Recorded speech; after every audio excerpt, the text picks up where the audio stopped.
The show depicted him saying that he wanted to do it, but Nasubi later revealed on This American Life that he and the show's producers had argued back and forth until Nasubi gave in, exhausted and stuck in a country that he'd made no preparations to be in. Okay, now this is torture. What? All right, let's watch this vid. The live stream where a man got tortured in front of 16 million people, bro. Imagine being strapped down to a chair and people are just touching you.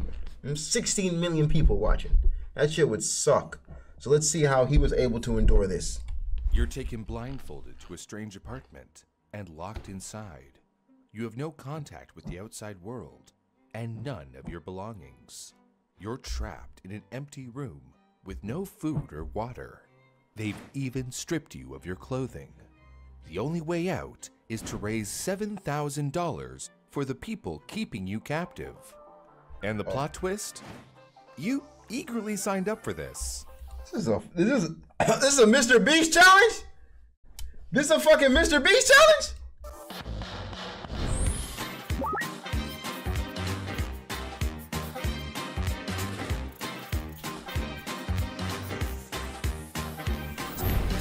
The nightmare that we just described is the exact situation that Tomoaki Hamatsu, also known as Nasubi, found himself in. In 1998, a Fukushima-born comedian, Nasubi, was hoping for fame when he signed up for Japanese reality TV show Susumu Denpa Shonen, oh my goodness. roughly translated as, "Do not proceed, crazy youth." And like I can already tell this is going to go down a bad path. Let me tell you why. Because the Japanese game shows, Japan has the craziest game show I've ever seen in my life, bro. They have some cool ones where a guy was throwing a freaking, what did he throw? A frozen pizza into a microwave. That was cool. But they also had some shit where they're like purposely getting kicked in the nutsack. Who the hell wants to take that kind of pain, nigga? Who wants to willingly get kicked in the balls, bro?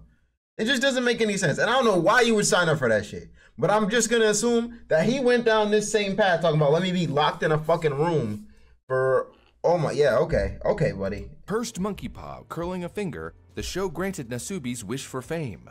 The show had a reputation for putting contestants in stressful situations, like forcing them to hitchhike from South Africa to Norway, having another pair of contestants to hitchhike from Hong Kong to London, stranding contestants on an island and asking them to build a raft to escape, or having a contestant carry out Princess Diana's dream for world peace by clearing literal landmines between Thailand and Cambodia. What? The task that Nasubi— What? Clearing literal landmines?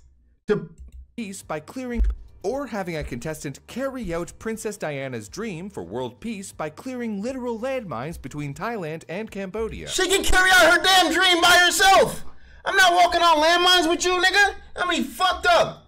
The task that Nasubi faced, however, wouldn't take— No, that's crazy, bro. That's actually wild. I'm sorry. Princess Diana, that was rude. That was rude of me.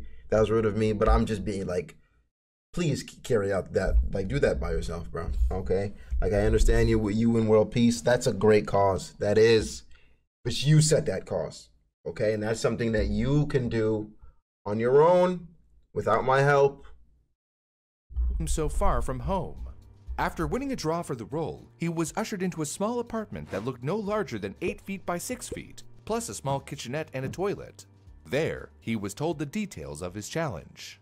He would be kept indoors with no contact to the outside world and no possessions of his own until he could win 1 million yen worth of prizes from mail-in sweepstakes. He would be provided with water and heating, plus a table, magazines, postcards, a radio, and a phone to enter sweepstakes with. But that was it. Anything else he would have to win, and that included food. What? The goal was to see whether someone could live entirely off sweepstakes.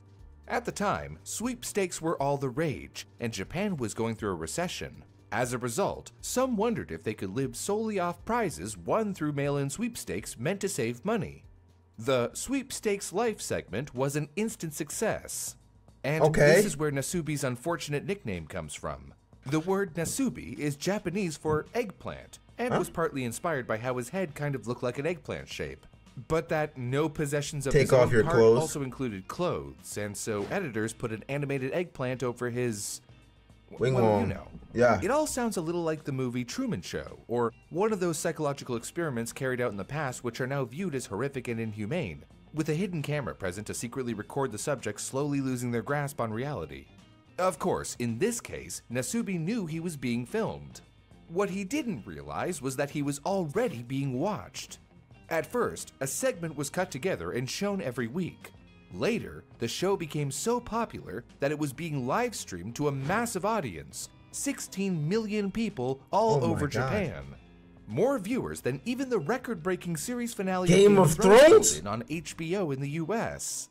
Trapped in an apartment this nigga's with a no hit connection with the outside world. Yeah, but that's a Nasubi shitty got life to though. work. Wait. So let me get this right. I just want to make sure that we are on the same fucking page right here. So the only way that he's allowed to get anything, the only way he's allowed to make money is if he uses the phone and calls, like, he has to win a sweepstakes. That's like lotto, right? He has to win the lotto, and the prize money he gets, he has to use that. That's the only way he's allowed to live. That is wow. That is wow. So people really be living like that out here, bro. They just be playing the lotto every fucking day. Every day.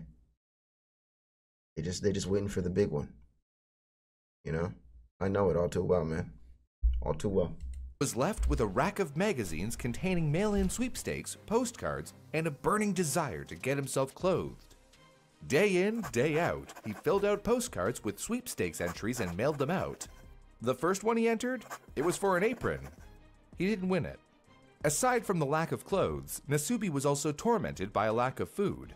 At first, he was given a ration of a tiny piece of bread per day, barely enough to survive on. Damn. Plus, just to rub salt in the wound, a ramen delivery person rang his apartment by accident. Finally, after starving for days, he won a few boxes of fiber jelly beverages. Let's go! His first real meal since arriving in the apartment. A week later, he won a bag of rice. It was a welcome addition to his food, until he realized he had no way to cook it. Damn! Until then, Nasubi... They gave you not even pots and pans they put in that motherfucker for you? You gotta win them shits too? Damn! I was about to say, okay, at least you got some rice, but these niggas didn't even give him a water. Did they give him water? Did they give him water?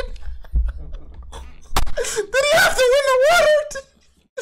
Did he have to win the water, nigga? You better play that sweepstakes and win some water, nigga. That shit ain't free. Get the fuck out of here, nigga. You think you bathing, nigga? You better win. You better win that shit. Fuck. Fuck, that's ass. To win anything that would help in his current predicament, like pots or rice makers. So Nasubi tried to eat the rice raw. But when that proved disagreeable, he discovered that he could cook in the empty jelly drink containers if he held them close to the stovetop while it was turned on. Nice. Once he ran out of rice, Nasubi started to eat dog food and kibble that he won instead. Why you laughing? Not funny? It's funny, bro. It's funny. It's funny. It's funny. I mean, okay, sorry. The situation, you're right. Being tortured in front of 16 million people is not funny, okay? You're right. That is not funny. But... But the fact that these niggas like gave him a total empty apartment, not even saying like, let me get you food. Let me get you food is nuts. Not even saying let me get you pots is nuts. Not even pots. He had to win the pots. Like, come on, bro. He signed up for it, bro. It's crazy. He chose to do it, bro. I don't know why. If I walked into a place and they didn't have pots or pans, I'm like, nigga, I'm not doing this contest right now. I'm not doing this contest without pots or pans, bro. I'm telling you right now. Like, how am I supposed to win pots or pans? Though sometimes he would win other food prizes like steak, strawberries, or beans. After each and every win, he'd do a victory dance in front of the camera, parading around each new item to the audience watching him every moment of the day. Oh my God. As time went on in the apartment, Nasubi continued to rake in the wins. Okay. Like a brand new bicycle that he excitedly pedaled around before realizing it was useless to him. A TV, though it didn't have an antenna to let him watch anything, and later a PlayStation train simulator game, but no PlayStation to actually play it with. He also found one connection in the world, a stuffed seal that he named Venus, and a doll of anime character Toru Rikishi, which he began talking to. Once he had won a VCR and 2 VHS tapes, Nasubi settled in to watch his first film in 9 months. Nice! He finally watched the TV that was sitting there like a brick for 5 whole months. He started off dancing to the soundtrack of the first film, a bicycle race, before he's having a great time so far. A video about how to cure armpit odor. But these films didn't seem to hold Nasubi's interest, unlike one of the other prizes he won. Because once he'd won the PlayStation, Nasubi played it for 3 days straight without sleeping. Oh my god. For days he sat at the TV, engrossed in controlling trains using a special controller made specifically for the game. One that had all the controls of a real train. At least you got the game, Not just bro. getting to play something, but also getting to watch as the outside world rolled by his train windows. And then he did something unthinkable. After spending months alone in an apartment without clothes or certainty of food, he banned himself from playing this one form of entertainment in order to continue progressing towards his goal of 1 million yen worth of prizes. Oh yeah, he had to keep calling. He had to keep calling. Shit, just wasting time. Okay, yes. So you can't get out, period, until you win that 1 million yen. Okay, so it's just like however long it takes is when it takes. There's no time limit for like how long you can be in the room. Like you have 10 days to do this. No, it's however long it takes you is however long it takes you. Shit. Of course, not all of Nasubi's winnings were so entertaining. At one point, he won a pair of panties that were too small for him to wear, leaving him still devoid of clothes. As the show's popularity grew, Nasubi would occasionally be awoken in the middle of the night by the producers and move from one apartment to another when fans would start to sleuth out his location. And just to add insult to injury, he wasn't even given clothes to travel between apartments, they just wrapped him up, covered in a blanket. Plus, on his first move, the staff forgot to bring his bag of rice up with them and hid it under his table instead of putting it with the rest of his prizes on the second move. Oh man. But finally, he did it. With a final bag of rice, Nasubi had won 1 million yen worth of rewards. At first, he didn't realize that he had succeeded and set about entering more sweepstakes. So the producers informed him in a way that is just too fitting for the rest of the show. Nasubi awoke with a bang that night. Literally, the producer snuck in and set off a party popper straight in his face, leaving the poor man looking confused. He's like, what and is happening? Terrified. As a celebration, he was given a suit and taken to South Korea, where he spent a day enjoying himself. Nice. Only to be immediately stuck in an apartment there, stripped of his clothes, and left with a Japanese to Korean dictionary and a stack of magazines. What? This time, his goal was to win enough rewards to pay for a plane ticket home. The show depicted him saying that he wanted to do it, but Nasubi later revealed on This American Life that he and the show's producers had argued back and forth until Nasubi gave in, exhausted and stuck in a country that he'd made no preparations to be in. And even then, the goal he was presenting— Okay, now this is torture. What? I just got out and you're gonna throw me back in here because what, the show is doing well? This, like, to win a fucking plane ticket back home? Are you, nigga, put me on that. I just won 1 million yen. Put me on that mother freaking plane back home right now, or I swear to God. I swear to God, bro. Yeah, I'm livid. There's no way. I don't care how much you have to argue with me back and forth. I'm not doing it. Like, period. I'm not doing it. You can suck my dick. You can really just suck. You can get on all fours, open up your mouth as wide as possible, and let me hit that fucking punching bag back there with my penis, because I'm not doing it. With wasn't exact preparations to be in. And even then, the goal he was presented with wasn't exactly truthful. Nasubi had spent 335 winners, had argued back and forth until Nasubi gave in, exhausted and stuck in a country that he made no preparations to be in. And even then, the goal he was presented with wasn't exactly truthful. Nasubi had spent 335 days in the challenge in Japan, and now he had to undergo the whole ordeal again, stranded in a different country. But over those 335 days, he had become a sweepstakes entering machine, and not even an unfamiliar language or alphabet could stop him. He's nice with it now. His new challenge with He's nice with it now. And the sweepstakes skills he'd perfected, yeah. Nasubi reached the new goal in a mere few weeks. He's like, give me that prizes shit. like more kimchi, a shipment of bananas, a TV, with an antenna so he could have shows on while he worked, and a grill wire. That wasn't good enough for the producers, though. So they pushed the goalposts back again and again, turning an economy plane ticket into a business ticket, then first class. It took him another 4 months, but Nasubi did it and flew back to Japan. Why? And then he was brought to yet another apartment. Nigga! are they pretty much saying, bro, this is what you signed up for? Like, this is all a part of the challenge? Is that what they're saying to him? This is all a part of the challenge, bro? Or is this like 3 different challenges he continuously signs up for? This is crazy. Bro's in the Matrix on God. Wow, I thought it was gonna end after the first one. Nasubi, used to the song and dance by now, started to strip down, only for the walls to fall away and reveal a live studio audience of thousands. Nasubi had done it, and little did he know his entire grueling task had been broadcast to millions of people, every single minute of it, with humorous sound effects and laugh tracks over some of his darkest moments. Nasubi later described the toll the show took on his mental and physical health, saying, "Everything was harsh, and every day was like hell back then. I'd rather die than feel like this." Nasubi's time on the show ended with one last episode where, sitting naked on stage with only a cushion to cover himself, No, this is crazy. he was interviewed by a pair of hosts. Get the hell out of my for the face. first time, Get out of showing my clips face. From his ordeal and how his experience had been monetized. Then he was interviewed by the press before being moved, still naked for some reason, to a hotel room and interviewed one last time.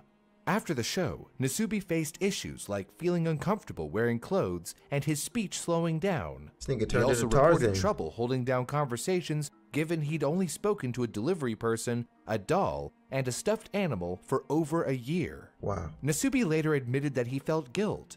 His father had never approved of him becoming a comedian, but eventually agreed with his son's career choice with the promise that he would never strip in public as part of it. Damn. And he had broken that promise in the most public way possible. His fame also never ballooned into worldwide stardom. However, he did at least earn some recognition from the ordeal. 11 months into the program, he had won a ramen meal. The footage of him enjoying this rare delicacy was then taken and turned into an ad for the ramen brand. Oh, His nice. diary from the event was turned into a book series, one which was a bestseller, and he was cast in some movies and TV roles, like a role he had in Kamen Rider, a Japanese show similar to Power Rangers, in which he played a blogger who rode around on the bicycle that he had won from a sweepstakes. There is no escape. Long term, Nasubi became a local personality in Fukushima and provided motivation to Come those on, forced tell to him stay to- indoors during recent pandemic lockdowns. He also climbed Mount Everest for fundraising following the Fukushima nuclear reactor disaster. Oh, wow. He later attributed his mental endurance during the climb to the time he had spent naked and alone, getting through the days sending entries to sweepstakes after sweepstakes. These days, Nasubi has his own stage performance company, Eggplant Way. And he's active on Twitter, seemingly posting about events he attends and shows he's on, including fundraising for earthquake relief and promoting local tourism, all with his signature smile on his face. Even in a time when reality TV has taken off and subathons leave live streamers broadcasting not only their every waking moment but their time asleep as well, Nasubi's experience still comes across as especially cruel. There's certainly something disturbing about watching through Nasubi's ordeal came as through he goated, slowly bro. loses weight and grows more unkempt. He came and through seems to goated. lose his grip with reality. Perhaps Nasubi's ordeal was a terrifying early example of reality TV gone mad. A live show of someone kept in solitary confinement, at the mercy of the world with every moment being scrutinized by more people than they can imagine. Maybe Sweepstakes Life is a warning sign of what to avoid in the content cycle that still controls the lives of creators to this day, and that demands constant engagement from audiences. Based on our last video, we put a poll on Twitter He asking, came through a goat. He came through a goat. That was a WS video. Dubs in the motherfucking chat for that vid right there. And W's in the chat for freaking Nasubi, bro. That's a great ending.